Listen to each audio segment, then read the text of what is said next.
snow dandelions. We are entering the most magical time of the year. To wrap up this year, I will tell you about the most festive tree of all, the pine tree. If you couldn't tell from frequent appearances in fairy tales, rituals, and folk beliefs, it was the center of Eastern European social life long before Christmas. In fact, a pine was a sacred tree.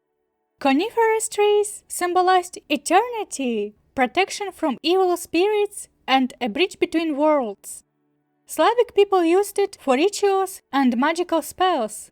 So grab your hot cocoa and blanket, dandelions, and let's dive into the story behind pine and fir trees.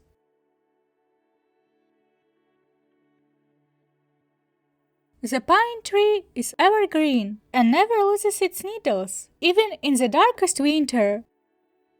The eternal life of coniferous trees in Slavic folklore links them to the underworld and, surprisingly, to funeral and memorial rites. The pine tree was used to make coffins because Slavs believed that it would seal the deceased from re-entering the human realm, which explains why there was a cultural prohibition on planting a pine tree near homes. In Slavic folk belief, if you planted it too close to your home, the house would turn into a cemetery. Evergreen trees belong to another world and are not supposed to grow where humans live. However, it was common to plant coniferous trees on graves. In South Slavic epic tradition, especially among Serbs, Bulgarians, and Macedonians, has the motive of burying a hero between two pine trees. Additionally, there was a practice of covering the road to the cemetery with fir and pine branches to assist the soul during the transition period. The first 40 days after passing, the soul wandered between the earthly and spiritual realms before reaching its final resting place. Slavs often laid fir or pine branches along the road from the house to the church and cemetery. The evergreen path guides the soul, helping it find its way home and complete its journey. In Nizhny Novgorod, in the Volga region, a funeral custom existed whereby branches of fir, juniper, or pine were scattered along the street as the coffin was carried out to ward off evil spirits from the deceased. In Karelia, coniferous trees, like pines, were closely associated with the Slavic forest spirit Leshi, whom I have already discussed on the channel. The forest spirit could trap wanderers near a sacred pine. People would repeatedly circle back to the same tree, unable to find their way home. Additionally, deals for protection from the spirit and offerings to Leshi were typically made under an old pine tree. A pine was a sacred tree, and Slavs did not dare to touch it. Anyone who cut down such a tree inevitably brought misfortune upon themselves. The pine tree would become a place of worship, visiting which helped in times of hardship and illness. The perfect location for the holy place would be a solitary pine tree in a field, near a spring, on a mountain, or other high ground, on the grave of a locally revered saint, monk, righteous person, innocently murdered person, etc.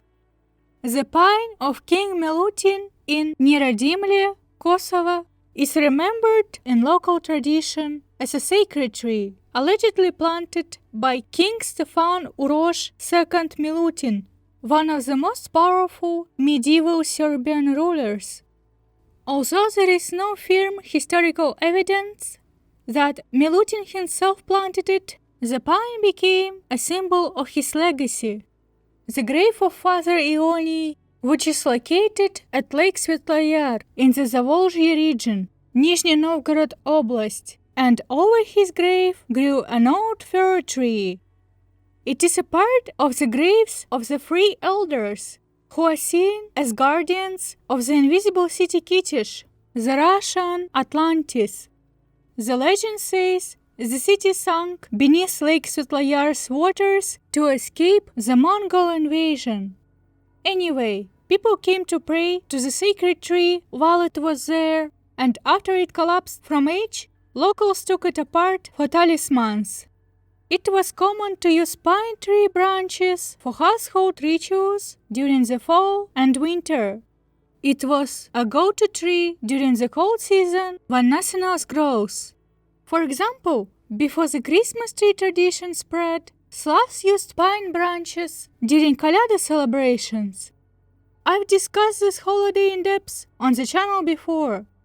Slavic people believed pine could trap negative energy and keep frost demons, illness, and misfortune away from the household. And it smells lovely. Ironically, it does purify the air because of phytoncides.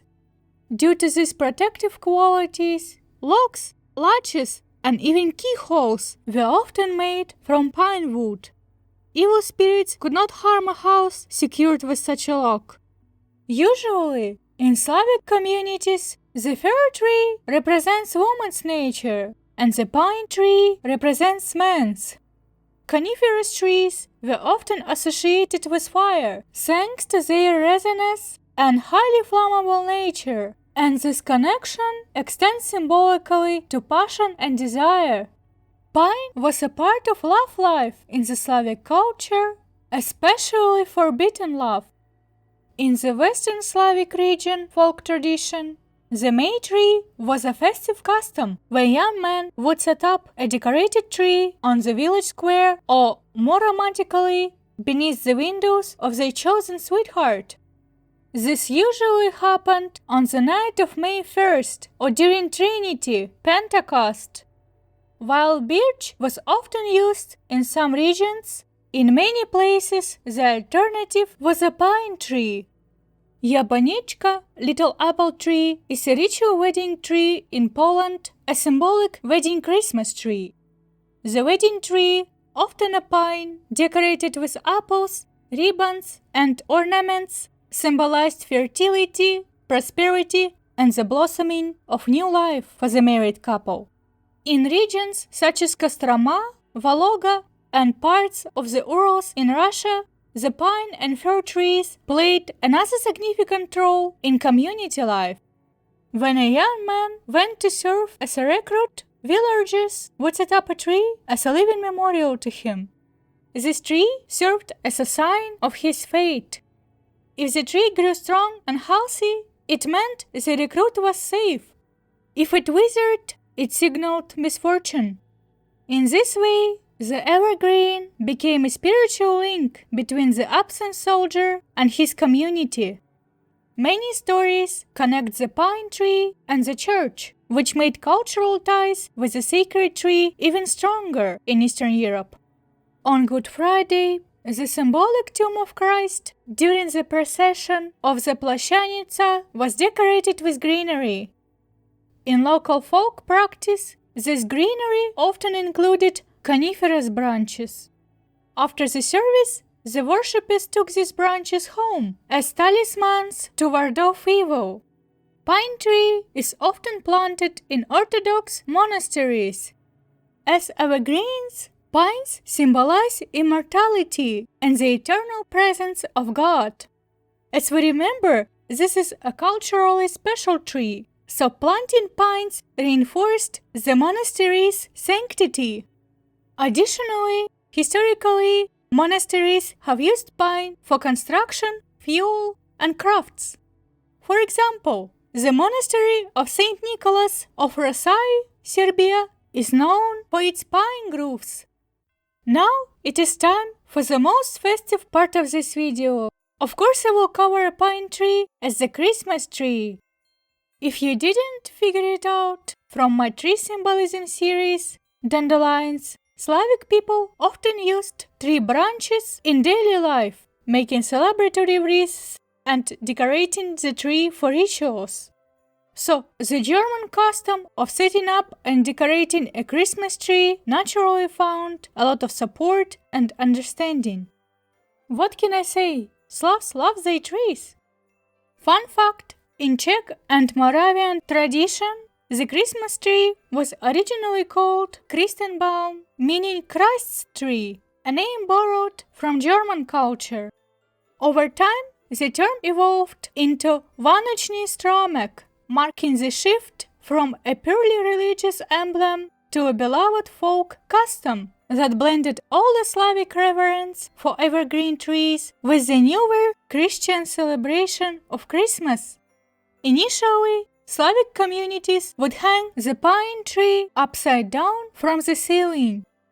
In rare cases, they would cut down a large tree and place it directly on the floor, as we usually do with a Christmas tree. In Eastern Europe, apples, pastry, and nuts were the earliest decorations on Christmas trees. After the holidays, the Slavs would never throw away the sacred tree.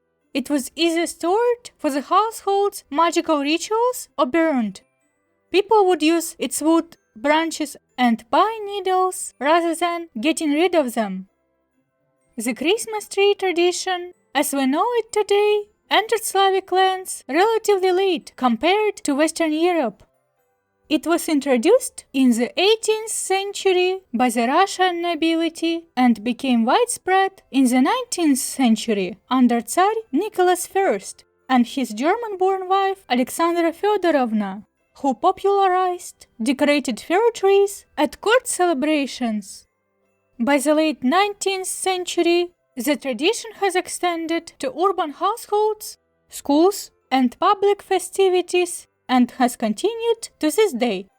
After the October Revolution, the Christmas tree was banned as a religious symbol, but in the 1930s it was revived as the New Year's tree, a secular twin brother with the same meaning. I have a separate episode dedicated to this holiday's history on my channel. Feel free to check it out. Currently, despite the hiccups, the Christmas tree is a vital part of the Eastern European cultural landscape. Overall, since the beginning of time, coniferous trees have been special to Slavic people.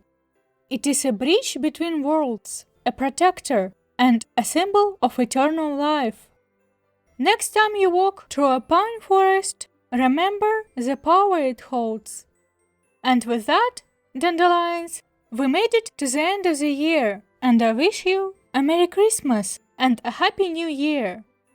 I want it to be so blessed and peaceful that you and I won't need pine needles, rituals, and etc. to upgrade our lives. Cheers! Look! Shishika. Cone. This one is small. This one is small. The difference is obvious.